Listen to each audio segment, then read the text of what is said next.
My name is Diana Myers. I'm 28 years old, and 15 years ago, my own parents threw me out of the house when I was just 13. Last week, they showed up at my Uncle Harold's will reading, the man who raised me for the past 15 years, with confident smiles and a private attorney, absolutely certain they'd walk out with millions. But when attorney Margaret Morrison opened that sealed envelope and began reading, those smiles vanished. And when she reached Clause 7, my mother, the woman who once declared I was no longer her daughter, shot to her feet, her face chalk white, her mouth hanging open in disbelief. Before I tell you what happened next, if you enjoy stories about justice and family boundaries, take a second to like and subscribe, but only if you genuinely connect with this story.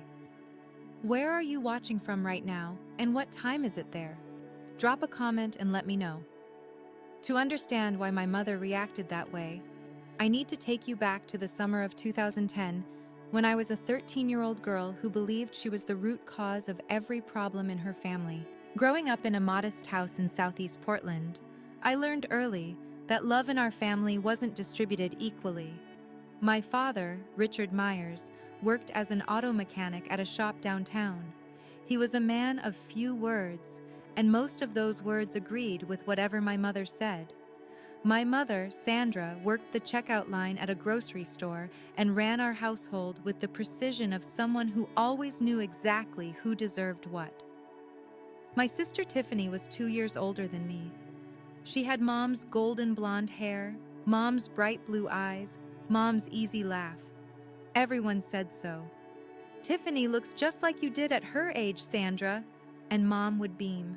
I looked like our late grandmother, Dad's mother. Brown hair, brown eyes, quiet disposition. Mom never said it was a bad thing. She just never said much about me at all. The differences showed up everywhere. For Tiffany's 15th birthday, Mom threw a party with 15 guests, a 3-tier cake from the bakery on Hawthorne, and a karaoke machine rental. For my 13th birthday, 3 months later, it was the 4 of us around the kitchen table with a marked-down cake from the grocery store where Mom worked.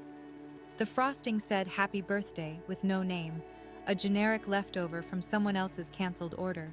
I didn't realize what was happening until I was 12. That's when I discovered Tiffany had a college savings account that had been opened when she was 5 years old. 8 years of deposits, thousands of dollars. I asked Mom why I didn't have one. She looked at me like the question surprised her. "Tiffany needs money for college," she said. "You'll figure something out. You're good at adapting." That was the first time I understood my place in this family. I was the spare child, kept around but never truly wanted. The summer of 2010 changed everything. In April of that year, I applied for the Oregon STEM Summer Academy at Oregon State University. It was a 6-week residential program for students who showed exceptional promise in science and mathematics. The scholarship covered everything: tuition, room and board, materials. Total value, $4,200. I didn't tell anyone I applied. I'd learned not to get my hopes up out loud in that house. On May 15th, the acceptance letter arrived. Out of over 2,000 applicants from across Oregon, 50 students had been selected. I was one of them. For exactly one afternoon, I felt like I mattered. Then Tiffany found out about a performing arts camp in California that her drama teacher had mentioned. 3 weeks, no scholarship, price tag, $3,800. That night at dinner, Mom announced the solution she'd worked out in her head. "Diana, you'll decline that science thing. We can't afford to send both of you to summer programs, and Tiffany's camp will help her college applications." She said it like she was discussing meal planning, not crushing someone's dreams. I stared at my plate. The words came out before I could stop them. "No." The whole table went silent. Even the refrigerator seemed to stop humming. "Excuse me?" Mom's voice dropped to that dangerous register I'd heard her use on store customers who tried to use expired coupons. "This scholarship isn't your money to redirect," I said, my voice shaking but clear. "I earned this. It's mine." Mom looked at me like I'd transformed into a stranger right before her eyes. "If you can't sacrifice for this family," she said slowly, Then you're not part of this family. At 13, I thought she was just angry. I didn't realize she meant it literally. 3 days after that dinner, I came home from the public library to find my belongings packed into 2 black garbage bags sitting on the front porch. My mother stood in the doorway, arms crossed. She didn't look angry anymore. She looked resolved, like someone who'd just finished an unpleasant chore. "I called Harold," she said. "He'll be here to pick you up. From now on, you're his problem." I stood there on the porch I'd known my entire life, trying to process what was happening. Behind Mom, I could see Dad in the hallway. He didn't look at me. He didn't say anything. I looked up at the second-floor window. Tiffany was watching from behind the curtain. When our eyes met, she stepped back into the shadows of her room. She didn't come down. I waited on that porch from 6 in the evening until 10 at night. 4 hours. My mother went back inside after the first 5 minutes. The porch light never came on. Uncle Harold lived in Seattle, 3 hours away. He drove through the night to get to me. When his gray Honda pulled into the driveway, I was still sitting on those garbage bags, knees pulled to my chest. He got out without saying anything at first, just walked up, looked at me, and wrapped me in a hug so tight I couldn't breathe. "From now on," he said quietly, "you have a home." That night, as we drove north through the darkness towards Seattle, I didn't know that my mother had signed a document before Uncle Harold left. I didn't know what it meant. I was just a scared kid staring out the window, wondering what I'd done wrong. It would take 15 years for that document to resurface, and when it did, it would change everything. Uncle Harold's house in Seattle's Ballard neighborhood wasn't large, but it felt enormous compared to the cramped space I'd occupied in my family's home. For the first time in my life, I had a room that was entirely mine. More importantly, I had someone who believed in me. Uncle Harold had built Myers Property Holdings from scratch, a commercial real estate company he'd started with a single small office building he'd purchased after working double shifts for 6 years. By 2010, he owned 8 properties across the Seattle metro area. He never married, never had children. When I arrived on his doorstep with nothing but 2 garbage bags, he didn't just take me in. He invested in me. Over the next 4 years, I poured myself into school. I graduated from Ballard High in 2014 as class valedictorian, president of the math club, with a 4.0 unweighted GPA. The University of Washington offered me admission with a partial scholarship to their Foster School of Business. By 2018, I had my bachelor's degree in finance, graduating summa cum laude with a 3.94 GPA. Uncle Harold had given me internship opportunities at Myers Property Holdings starting my sophomore year.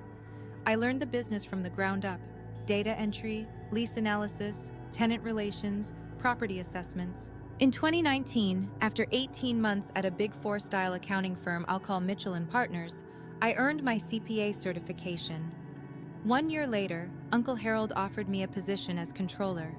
By 2021, I was CFO. On my 26th birthday, I managed a portfolio of 12 commercial properties with a combined value of $23.7 million. Uncle Harold sent me an email that day. I still have it saved. The subject line read, "To my daughter." The message was simple. You don't need to prove anything to the people who abandoned you, but you do need to prove to yourself that you're worthy. You have. Happy birthday, Diana. In 15 years, my biological family reached out exactly 3 times. The first was in 2012. My mother called Uncle Harold's phone, not mine, to ask for $5,000. Dad had lost his job at the auto shop. Times were hard. Surely Harold could help his own brother. Uncle Harold declined. He told me about the call afterward, his jaw tight. "They haven't asked about you once," he said. "Not how you're doing in school, not if you're okay. They just want money." The second contact came in 2016. Tiffany mailed me a wedding invitation. No personal note, no, "I hope you're well," just the formal printed card with my name and Uncle Harold's Seattle address. I didn't attend. I didn't send a gift. I didn't respond at all. The third was in 2020. My mother sent me an email, the first direct contact she'd initiated since throwing me out. The subject line was, "Checking in."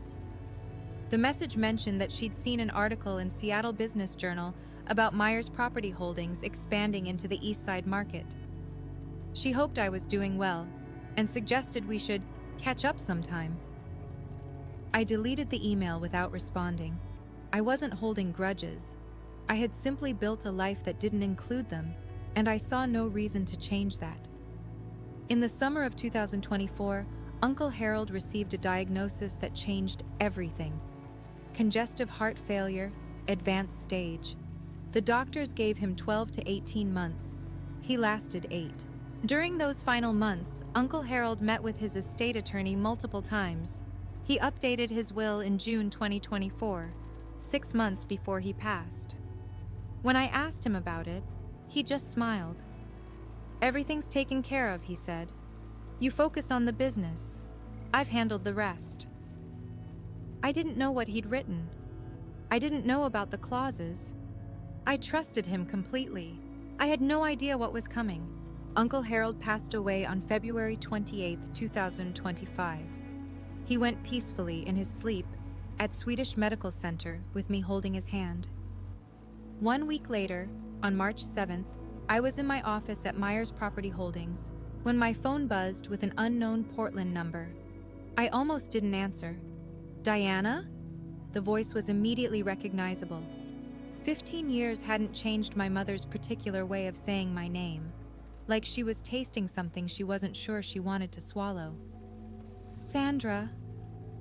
I kept my voice neutral, not Mom, just her name. A brief pause. I could almost hear her recalibrating. "I heard about Harold," she said. "I'm so sorry for your loss. I was thinking I should come up for the memorial service, pay my respects. The memorial was 3 days ago." Another pause. "Oh, well, I also heard there's a will reading coming up. Family has a right to attend these things, you know, especially when it involves a brother's estate." There it was, the real reason for the call. "How did you find out about the will reading?" "I have an attorney, Victor Harrington. He made some calls." The name sparked a faint memory. Uncle Harold had mentioned a Victor Harrington once, an attorney he'd consulted years ago and decided not to work with. I spoke to Margaret Morrison, Uncle Harold's estate attorney, the next morning. She confirmed my suspicions. Sandra had hired Victor Harrington to file a claim challenging the will. Their grounds, undue influence, alleging that I had manipulated a sick man in his final months. They were also demanding to attend the will reading as immediate family members of the deceased. I stared at the photo of Uncle Harold on my desk. In the picture, he was smiling. Almost like he'd known this would happen. Almost like he'd planned for it. Margaret Morrison's office occupied the 47th floor of the Columbia Center, Seattle's tallest building. Through the floor-to-ceiling windows, you could see all the way to Mount Rainier on a clear day. March 10th wasn't clear. Rain streaked the glass as Margaret laid out the situation. Victor Harrington filed a formal challenge to the will on behalf of Richard and Sandra Myers, she said, sliding a document across her desk. The claim alleges undue influence. They're arguing that you isolated Harold from his family during his illness and pressured him to change his estate plan. I read through the filing, my stomach tightening with each paragraph. "They're demanding 50% of the estate," Margaret continued.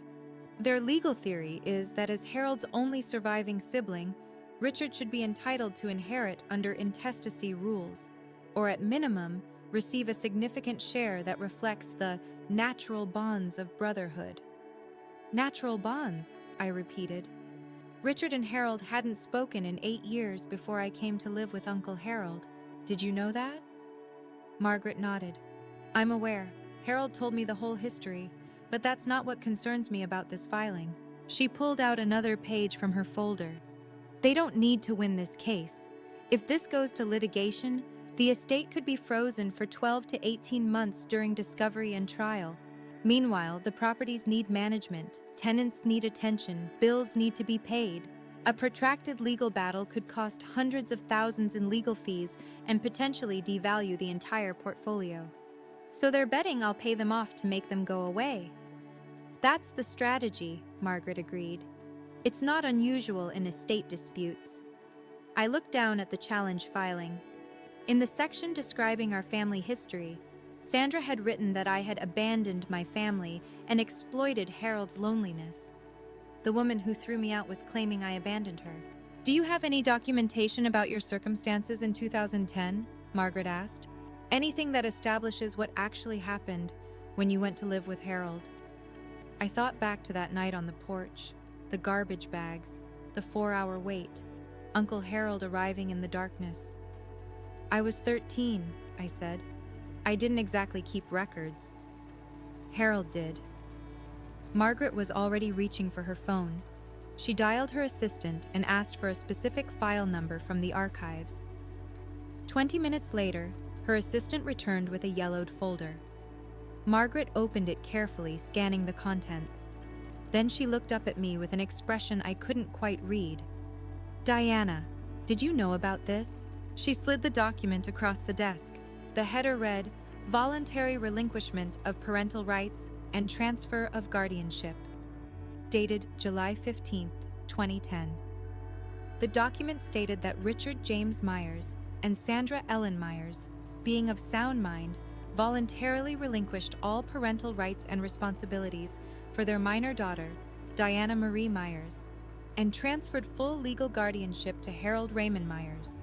At the bottom were 4 signatures: my mother's, my father's, Uncle Harold's, and a notary public from King County, Washington.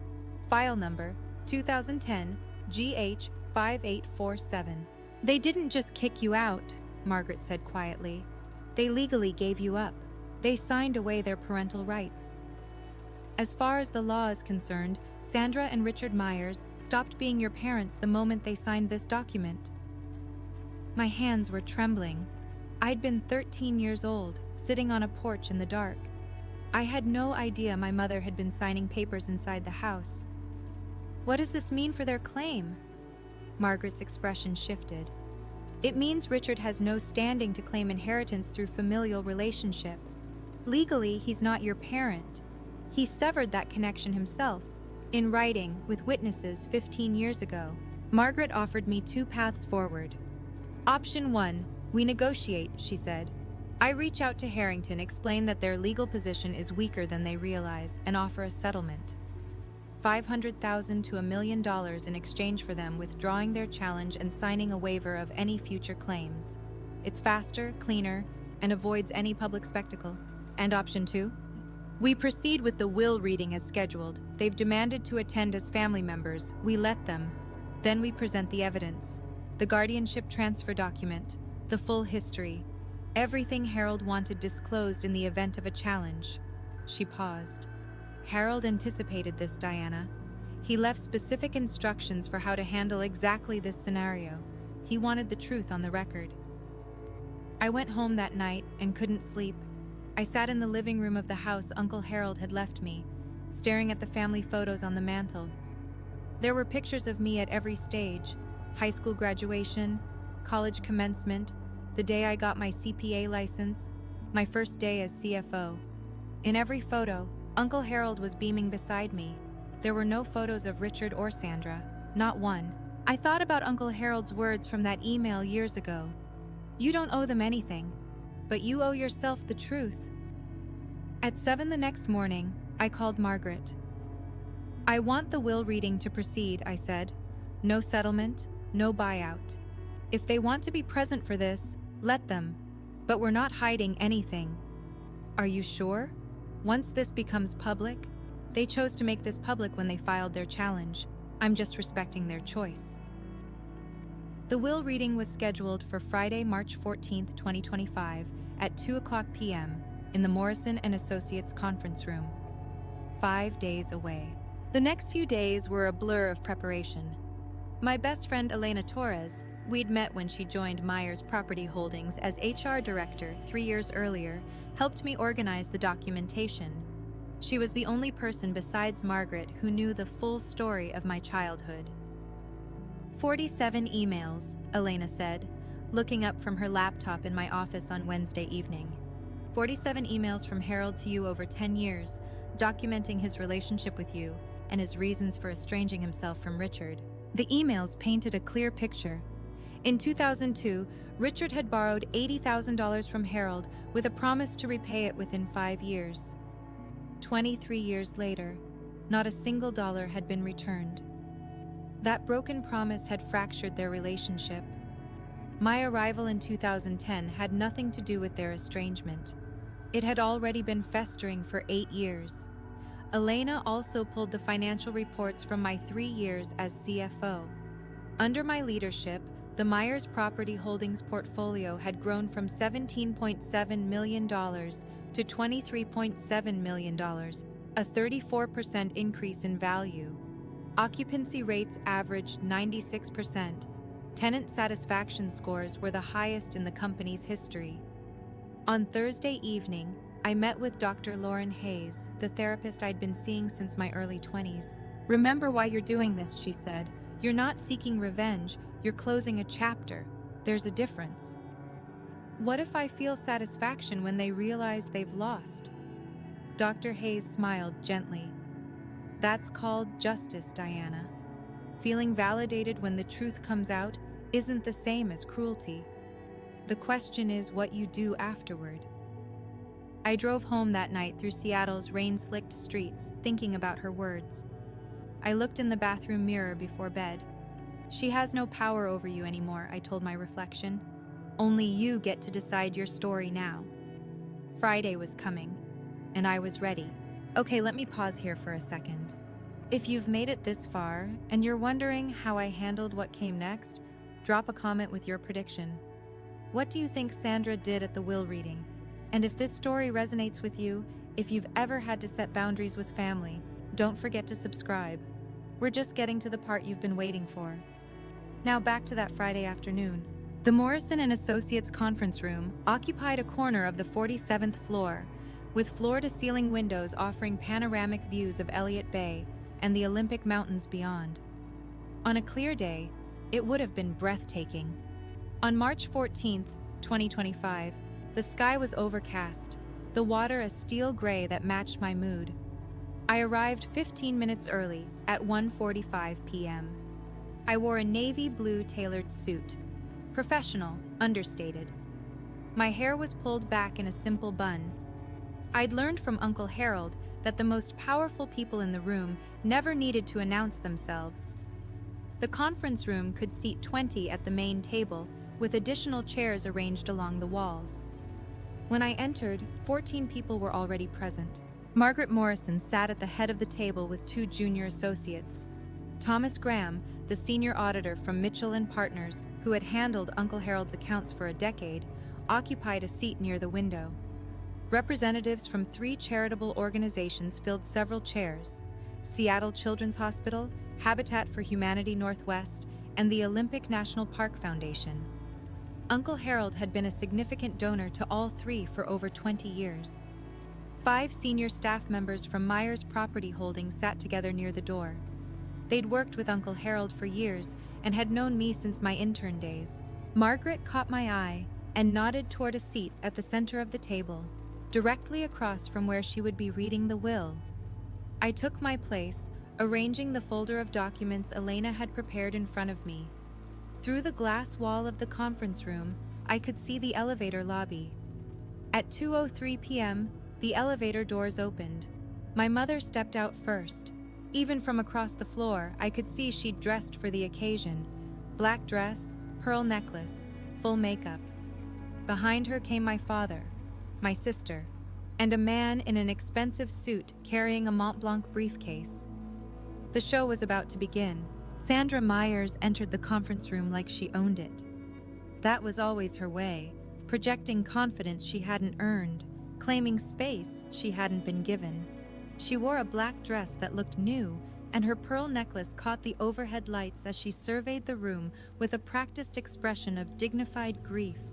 Behind her, my father Richard shuffled in wearing a gray suit that didn't quite fit anymore. He'd gained weight in the years since I'd seen him.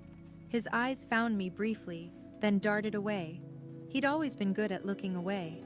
Tiffany followed in a pastel pink dress, an odd choice for a will reading, like she'd gotten confused about what event she was attending.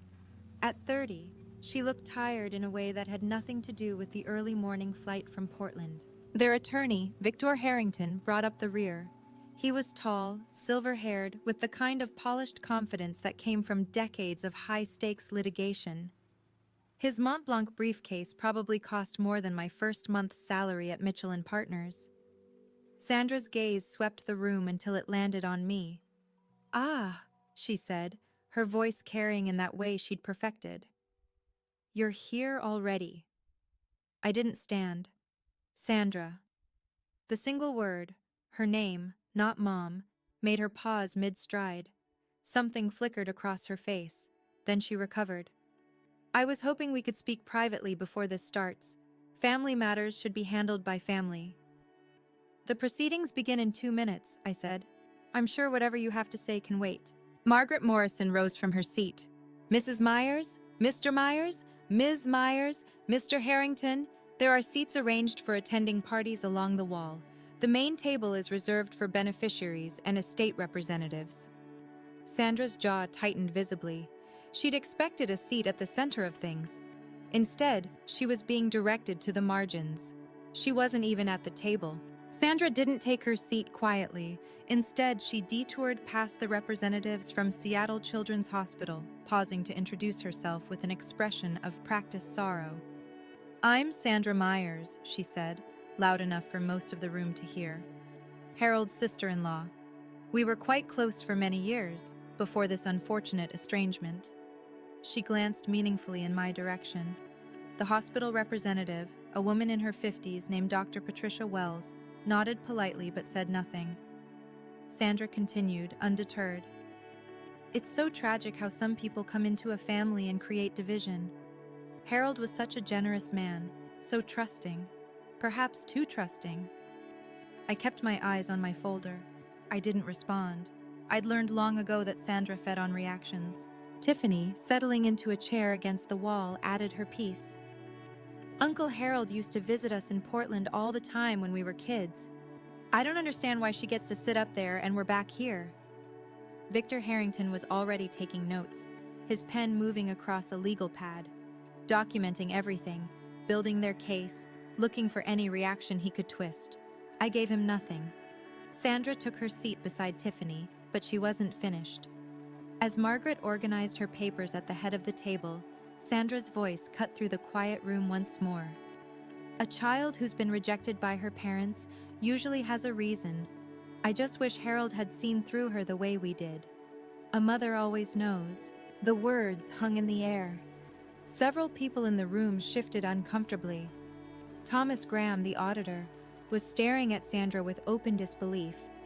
I looked at her, really looked at her, for the first time in 15 years. She hadn't changed at all. The same certainty, the same need to control the narrative, the same absolute conviction that she was the victim. Margaret cleared her throat. "It's 2:10, we'll begin." Margaret Morrison broke the seal on a large envelope with the careful precision of someone who had performed this ritual hundreds of times. "This is the last will and testament of Harold Raymond Myers," she began, her voice carrying the formal weight the moment demanded. "Born July 4, 1953, deceased February 28, 2025.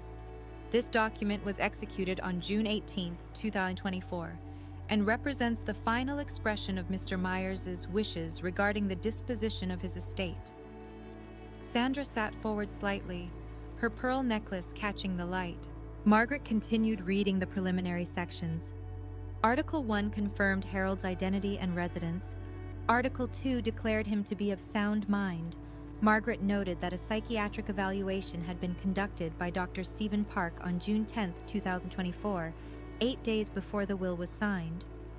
The evaluation confirmed Mr. Myers possessed full testamentary capacity and was under no undue influence at the time of execution, Margaret read. I caught Sandra exchanging a glance with Victor Harrington. They'd been banking on challenging Harold's mental state. This documentation complicated their strategy.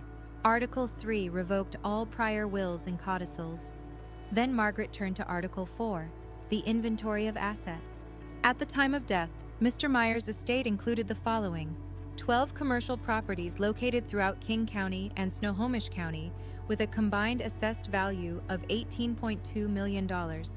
Investment accounts containing diversified equity holdings valued at approximately $4.1 million. Cash and liquid assets totaling $1.4 million. I heard Tiffany whisper to Sandra, "That's almost $24 million." Sandra nodded, her eyes calculating. Margaret looked up briefly. The will contains 47 pages. I will now proceed to Article 5, which addresses specific bequests and exclusions. She turned the page and adjusted her reading glasses. Article 5, regarding Richard James Myers, brother of the deceased. Sandra actually smiled. She wouldn't be smiling for long. Margaret's voice was steady as she read the opening line. I make no provision in this will for my brother, Richard James Myers, for the following reasons, which I wish to be read aloud and entered into the record. Sandra's smile flickered. Margaret continued reading Harold's words.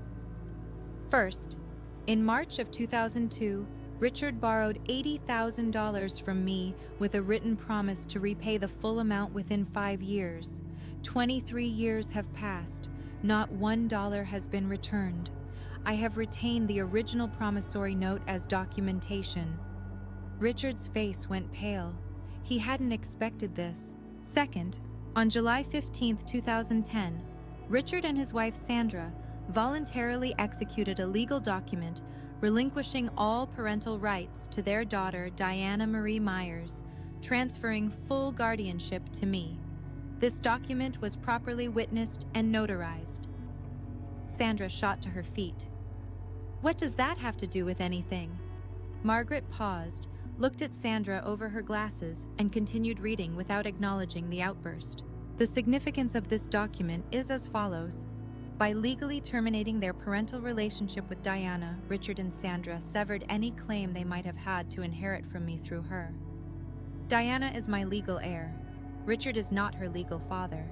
Therefore, Richard has no familial relationship with my designated heir, and no standing to challenge this will on grounds of family connection.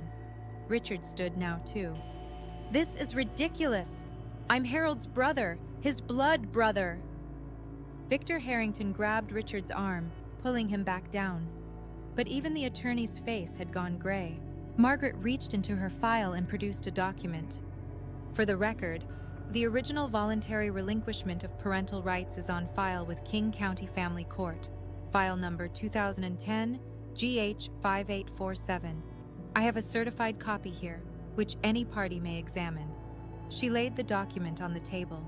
Sandra stared at it like it was a live grenade. Sandra didn't sit back down. Her composure, that careful mask she'd worn into the room, cracked visibly. Her voice rose, sharp and desperate. This is insane! That paper doesn't mean anything. We're still her family. Margaret's voice remained level. Mrs. Myers, I must ask you to take your seat. Disrupting the reading of a will is a matter the court takes seriously. Sandra ignored her. She pointed directly at me. She did this. She manipulated Harold against his own family. She poisoned him against us.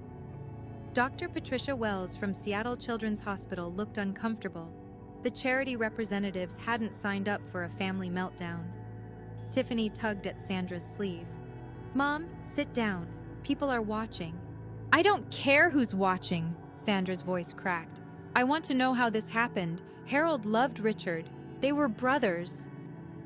Finally, I spoke. My voice came out calm, steady, the way Uncle Harold had taught me to speak in difficult negotiations. Never raise your voice. Make them strain to hear you. Sandra, you made a choice 15 years ago. You put my belongings in garbage bags and left me on a porch in the dark. Then you went inside and signed a document giving me away. I was 13 years old. The room was absolutely silent. That was your decision, I continued. Not mine, not Uncle Harold's, yours. Everything that's happening today is simply the consequence of what you chose to do that night. Sandra's mouth opened, but no words came out. I looked at her steadily. I don't hate you, but I also don't owe you anything. You made sure of that when you signed that paper. Victor Harrington was writing furiously on his legal pad, though I couldn't imagine what strategy he thought he could salvage. Margaret cleared her throat. If we may continue, I haven't yet read Clause 7. Sandra finally sank back into her chair, but Clause 7 was the one that would truly end her hopes. Margaret turned to page 12 of the will and paused. Then she read the words that would change everything. Article 7, Designation of Sole Beneficiary. The room held its breath. I hereby bequeath the entirety of my estate, including all real property, investment accounts, liquid assets, and personal effects, to my legally adopted daughter, Diana Marie Myers. Adopted. The word hung in the air like a thunderclap. Sandra's face went white, actually white, like someone had drained the blood from her head. Adopted? Richard's voice was hoarse. Since when? Margaret answered with the same calm precision she'd used throughout. Mr. Harold Myers formally adopted Diana Marie Myers on September 12, 2012, when she was 15 years old. The adoption was finalized in King County Family Court, file number 2012 AD 3291. As Mr. and Mrs. Richard Myers had already legally relinquished their parental rights in 2010, no additional consent was required. Tiffany stared at me. So you're not related to us anymore? I met her eyes. Not legally. Not since Mom and Dad signed me away. Margaret continued reading. Diana is not merely a beneficiary. She is my daughter in every way that matters, legally, practically, and emotionally. She has worked alongside me for years, proven her competence and integrity, and I trust her completely to continue the work I began. There is no one more deserving of this inheritance, and no one I love more. My vision blurred. I blinked back tears. Uncle Harold had never told me about the full language of this clause. He'd kept it a secret, waiting for this moment, knowing it might come. Sandra was shaking her head slowly, like someone trying to wake from a nightmare. This can't be legal, she whispered. Victor, tell them this can't be legal. Victor Harrington didn't answer. He was staring at his legal pad, pen motionless. He knew the case was over. Margaret reached into her folder and withdrew a sealed envelope, smaller than the others. There's one more item, she said. Mr. Myers left a personal letter for Diana, with instructions that I offer to read a portion aloud during this proceeding, if Diana consents. I nodded, not trusting my voice. Margaret opened the envelope carefully and unfolded a single handwritten page. Uncle Harold's familiar script filled the paper, the same handwriting I'd seen on birthday cards and emails and notes left on my desk over 15 years. Margaret began to read. Diana, if this letter is being read aloud, it means things happened exactly as I expected. Your biological family showed up looking for money they never earned from a man they never cared about. I'm sorry you have to go through this, but I also know you're strong enough to handle it. A soft sound escaped Sandra's throat, almost a whimper. You came to me as a wounded child, thrown away by people who should have protected you, but you didn't let that define you. You transformed your pain into determination, your loneliness into independence, your rejection into resilience. I have never been more proud of anyone in my entire life. Margaret's voice softened slightly as she continued. I didn't save you, Diana. You saved yourself. I just gave you a place to do it. Everything you've achieved, your education, your career, your character, you earned through your own effort. I'm leaving you my estate not because you need it, but because you deserve it. And because I know you'll use it to help others the way I tried to help you. Tears were streaming down my face now. I didn't try to stop them. Don't let them make you feel guilty for surviving them. Don't let them back in unless you choose to. You owe them nothing. You owe yourself everything. I love you, Diana. Forever your father, Harold. Sandra made one last desperate play. She stood again, but this time her voice had shifted. The anger was gone, replaced by something that was meant to sound like wounded motherhood. Diana, sweetheart, I know things were hard when you were young. I made mistakes, I admit that now. But we're still blood. We can work through this. Can't we at least talk about dividing the estate fairly?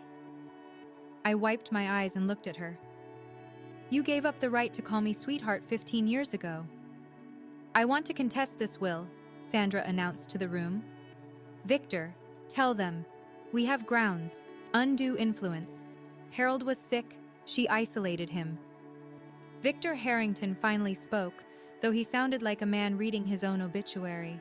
Mrs. Myers, perhaps we should discuss our options privately. No, tell them, we're going to fight this. Margaret interrupted by turning her iPad around to face the room. On the screen was an email thread. Mr. Harrington, perhaps you'd like to explain this to your clients. The room went quiet. Margaret read aloud. This is an email dated March 3, 2022, from Harold Myers to Victor Harrington.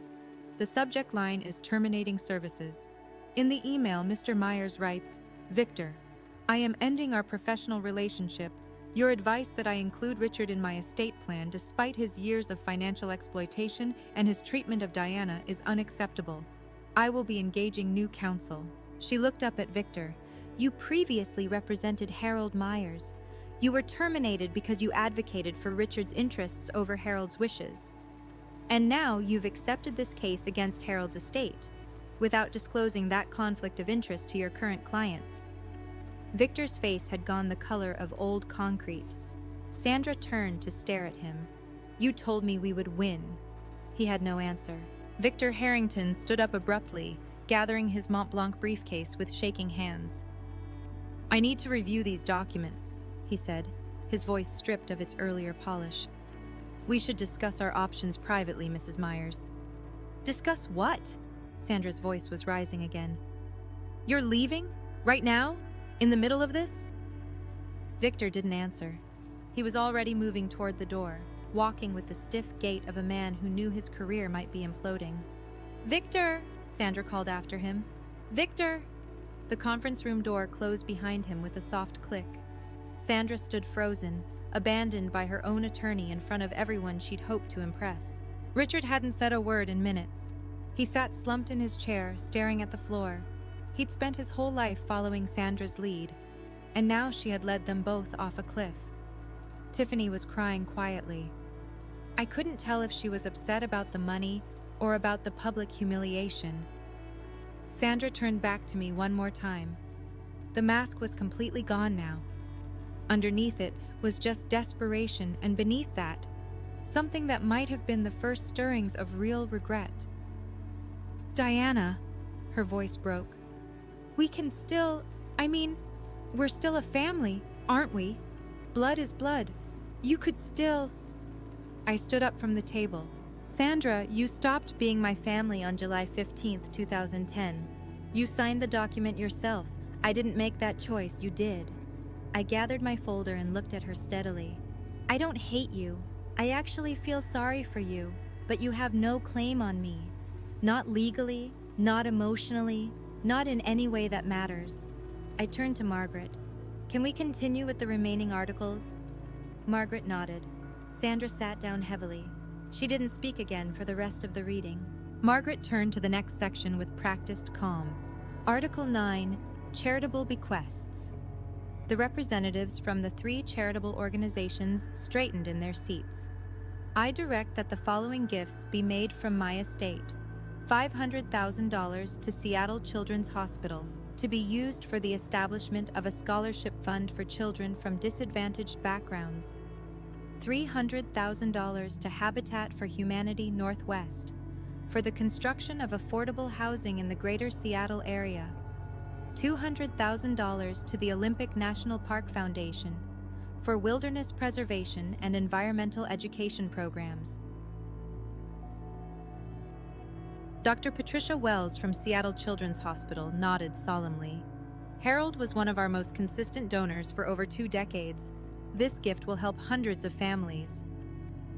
The representative from Habitat for Humanity added, We've built 6 homes with Harold's previous donations. This will fund at least 4 more. Margaret continued, I also request that my daughter Diana continue the charitable giving programs I established during my lifetime at her discretion. I trust her judgment completely. I found my voice. I will. I'll honor everything Uncle Harold built. A thought occurred to me as I looked at the 3 charity representatives sitting in this room. They weren't here because the law required it. They were here because Uncle Harold had asked them to come. He'd wanted witnesses, neutral parties who could testify to exactly what had happened here today if Sandra and Richard tried to pursue their case further. Uncle Harold had anticipated every move. Dr. Wells caught my eye and offered a small, kind smile. Harold used to talk about you constantly. Every board meeting, every donor event. Diana did this. Diana achieved that. He was so proud of you. I blinked back fresh tears. Even in death, Uncle Harold had surrounded me with people who believed in me. When Margaret finished reading the final articles of the will, she turned to me. Diana, as sole beneficiary and executor, would you like to say a few words? I hadn't planned to speak, but 47 pairs of eyes were watching me, and I realized there were things that needed to be said, not for Sandra's benefit, but for my own. I rose from my seat. Most of you knew Uncle Harold far longer than I did. He took me in when I was 13 years old and had nothing.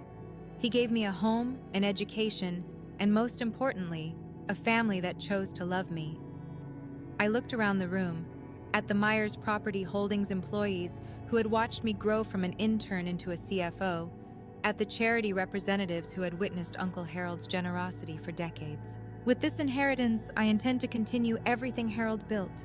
The properties will be managed with the same integrity he established. The charitable commitments will be maintained, and I'll be establishing a new scholarship fund, the Myers STEM Scholarship, for children from difficult family situations who need someone to believe in them. My eyes found Sandra, still sitting rigid in her chair. As for my biological relatives, I hold no grudge. I've made peace with what happened. But peace doesn't mean pretending it didn't happen, and it doesn't mean opening doors that I've worked hard to close. I took a breath.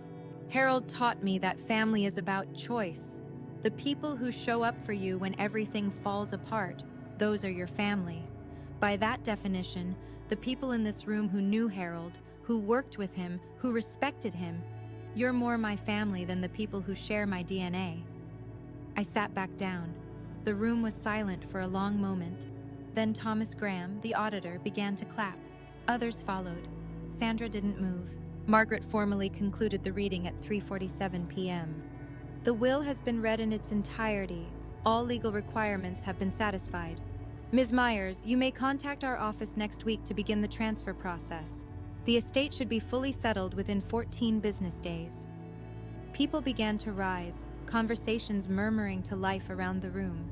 Sandra stood slowly, like a woman who had aged 10 years in 2 hours. Richard was already shuffling toward the door, not looking at anyone. Tiffany gathered her purse and followed her father without a word. Sandra lingered. She turned back to look at me one final time. Her makeup had smeared slightly around her eyes. The confident woman who had entered this room expecting millions now looked diminished, smaller somehow. She opened her mouth as if to say something. I saw her lips form what might have been the beginning of "I'm sorry." But then she closed her mouth, turned away, and walked out. I watched her go. This woman who had thrown me away like damaged goods, who had signed papers to make it legal, who had shown up 15 years later, expecting to profit from her cruelty. I felt a brief flicker of something. Not satisfaction exactly, not vindication. Something more complicated. The strange emptiness that comes when a chapter finally closes. Dr. Wells from Seattle Children's Hospital approached me as the room cleared. "Harold talked about you every time we met," she said, shaking my hand. "He told me once that taking you in was the best decision he ever made. I can see why." She pressed a business card into my palm. "When you're ready to discuss that scholarship fund, please call me directly." Elena appeared at my side, squeezing my arm. "You did it," she said quietly. "Harold would be so proud." I looked at the photo of Uncle Harold I'd brought with me. I hoped she was right. I need to take a breath here for a second. That was the moment I'd been dreading and hoping for at the same time. If you've ever had to stand up to someone who hurt you, someone who still believed they were the victim, you know how exhausting it is. Have you been through something similar? Tell me in the comments. And if you want to know what happened after that conference room emptied, stay with me. The story isn't over. 1 week after the will reading, Margaret Morrison filed a formal complaint with the Washington State Bar Association. The subject, Victor Harrington's ethical violations. I didn't ask her to do it. She did it because it was her professional obligation. When an attorney witnesses another attorney violating the rules of professional conduct, reporting is required. The complaint outlined 3 violations. First, conflict of interest. Harrington had previously represented Harold Myers and gained confidential information about his estate planning. Second, failure to disclose. Harrington never told Sandra or Richard about his prior relationship with Harold. Third, misrepresentation. Harrington had led his clients to believe they had a strong case when he knew, or should have known, that their legal position was fundamentally compromised. Margaret kept me updated throughout the process. 2 months after the filing, in late May 2025, the Bar Association issued its ruling. Victor Harrington was suspended from practicing law for 6 months. He was also fined $15,000 and required to complete additional ethics training. Within weeks of the suspension, 3 of Harrington's largest clients quietly transferred their business elsewhere. I heard through legal community gossip that his firm's revenue dropped by roughly $200,000 that year. Elena asked me once if I felt satisfied by Harrington's downfall. I didn't do anything to him, I told her. He did this to himself. I just happened to be there when the consequences caught up. That was the truth. I hadn't sought revenge against Victor Harrington. I hadn't filed the complaint. I hadn't lobbied for his suspension. He had made his own choices, taking a case he knew was ethically compromised, lying to clients who trusted him, betting he could win through intimidation rather than merit. His career suffered because of what he chose to do. Some people build their own prisons without any help. 3 weeks after the will reading, an email appeared in my inbox from Sandra Myers, 1969, gmail.com. Subject, please read. The message was longer than I expected. Sandra had never been one for written communication. She preferred phone calls where she could control the tone, interrupt, redirect. Diana, I know you probably won't read this, but I need to say some things. I've been thinking about what happened at the will reading. I was angry, and I said things I shouldn't have, but I want you to know that I understand now that I made mistakes when you were young. I was overwhelmed. Your father and I were struggling financially. Things got away from us. I'm not asking for money, I'm asking for a chance to make things right. We're still family, Diana. Blood doesn't just disappear because of legal papers. I'm your mother. Nothing can change that. Can we talk? I think if we just sat down together, we could work through this. I love you. I always have. Mom. I read the email 3 times. Then I called Dr. Hayes, my therapist, and read it to her over the phone. What do you notice about the email? She asked. I thought about it. She acknowledges mistakes but doesn't name what they were. She blames circumstances, financial struggles, being overwhelmed. She says she's not asking for money, but then pivots to working through this. And she still calls herself mom, even though she signed away that right. What do you want to do? I took 2 days to write my response. It was 4 sentences long. Sandra, I've read your email. I forgave you a long time ago, for myself, not for you. But I don't want a relationship with you. Please don't contact me again. She didn't reply. I felt no guilt, only clarity. 2 months after the will reading, a letter arrived at my Seattle address. Not an email. An actual letter, handwritten on plain paper, stuffed into a slightly wrinkled envelope with a Portland postmark. The return address listed T. Warren. Tiffany had taken her ex-husband's name when she got married. I opened it reluctantly, expecting more manipulation. What I found was different.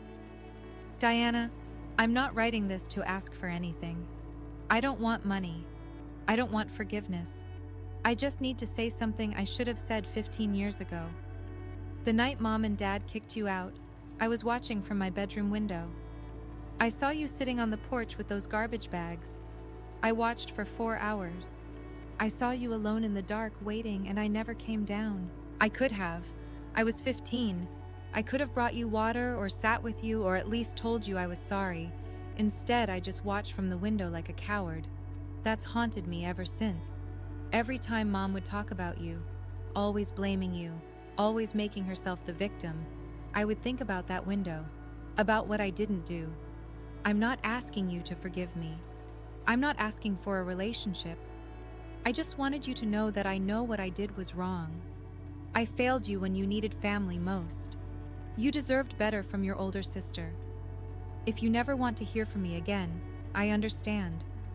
But I couldn't let another year pass without telling you the truth. Tiffany. I read the letter 4 times. It was the first honest thing anyone in my biological family had ever said to me. I didn't write back immediately. I needed time to figure out what, if anything, I wanted to do with this unexpected opening. But for the first time in 15 years, I felt something other than distance when I thought about my sister. 4 months after the will reading, I finally wrote back to Tiffany. Dr. Hayes had helped me think through what I actually wanted, not what I felt obligated to do, not what would look generous or forgiving, what I genuinely wanted for myself. The answer surprised me. I didn't want to shut Tiffany out completely. Her letter had been the first honest acknowledgement of what happened that night. No excuses, no deflection, no requests for money, just accountability. But I also wasn't ready to trust her. 15 years of distance doesn't disappear because of one letter. So I wrote back with conditions.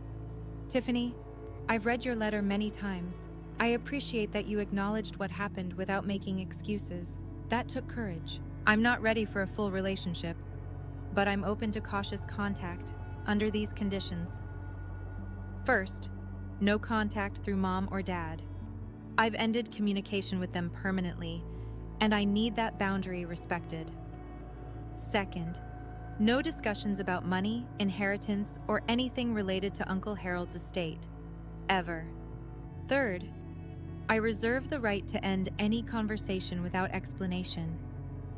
If I go quiet, I need you to respect that. If these conditions work for you, we can start with a monthly video call. 15 minutes, low pressure. We can talk about our lives, surface level at first. If that goes well, we can gradually build from there. This isn't me saying everything is forgiven and forgotten. This is me saying I'm willing to see if there's something worth building, but it has to be on my terms. Let me know if you accept these conditions. Diana. Her reply came 3 days later. One word: accepted. I scheduled our first call for the following Saturday. 15 minutes. That was all I could commit to. But it was a start. The first video call with Tiffany happened on a Saturday afternoon in September 2025, 6 months after the will reading. I sat in my home office with my laptop open, watching the seconds count down until 2:00 p.m. My heart was beating faster than it had during the will reading. This felt more dangerous somehow. Confronting Sandra had been about defending myself against an attack. This was about choosing to be vulnerable. The call connected. Tiffany's face filled the screen. She looked different than she had at the will reading, less made up, more tired, but also somehow more real. "Hi," she said. "Hi." We stared at each other for a moment. 15 years compressed into a video call rectangle. "I wasn't sure you'd actually answer," she admitted. "I almost didn't." That broke something loose. Tiffany laughed, a nervous, relieved sound, and I found myself almost smiling. We kept it light, as I'd requested. Surface level. She told me about her job. She was training to become a nail technician, working toward getting licensed. She mentioned her kids, Jaden, 8, and Lily, 6, without asking me to be their aunt. I told her about the business, about Seattle weather, about nothing too personal. At 14 minutes, I said we should wrap up. Diana? Tiffany's voice stopped me before I could end the call. Thank you for giving me a chance. I know you didn't have to. This is step one, I said. We'll see where it goes. Step one is more than I expected. We scheduled another call for the following month. After she hung up, I sat in my office for a long time, processing. I didn't know if Tiffany and I would ever have a real relationship. Maybe we'd stay in this tentative place forever. But for the first time, I was the one deciding what happened next. That power was worth more than the inheritance. March 14th, 2026, 1 year exactly since the will reading that changed everything. I stood outside a modest commercial building on Capitol Hill, the first property Uncle Harold ever purchased back in 1987 when he was a 34-year-old with a dream and barely enough money for a down payment. The building had been renovated last fall. New windows, updated HVAC, fresh landscaping. But today I was here for something else. A bronze plaque had been mounted beside the main entrance, the Harold R. Myers Building, in memory of a man who chose love over blood, 1953 to 2025. I touched the letters of his name, feeling the cold metal under my fingertips. In the years since the will reading, Myers' property holdings had grown by 12%, bringing the portfolio value to $26.5 million. Occupancy rates remained above 95%. We'd expanded into 2 new properties and upgraded 3 existing ones. More importantly, the Myers STEM Scholarship had awarded its first grants. 5 students from difficult family situations, each receiving full funding for summer programs in science and mathematics. Dr. Wells at Seattle Children's Hospital had helped select the recipients. Tiffany and I still talked once a month. The conversations had gotten slightly easier. We'd graduated from 15 minutes to 25. I'd seen pictures of her kids. She'd seen pictures of my apartment. We weren't sisters in any traditional sense, but we were something. Sandra and Richard had stopped trying to contact me. I didn't know what their lives looked like now, and I found that I didn't need to know. Elena walked up beside me, looking at the plaque. You okay? I considered the question. I'm peaceful, I said. That's even better than happy. Uncle Harold had taught me that family is a choice, and I had finally learned to choose myself.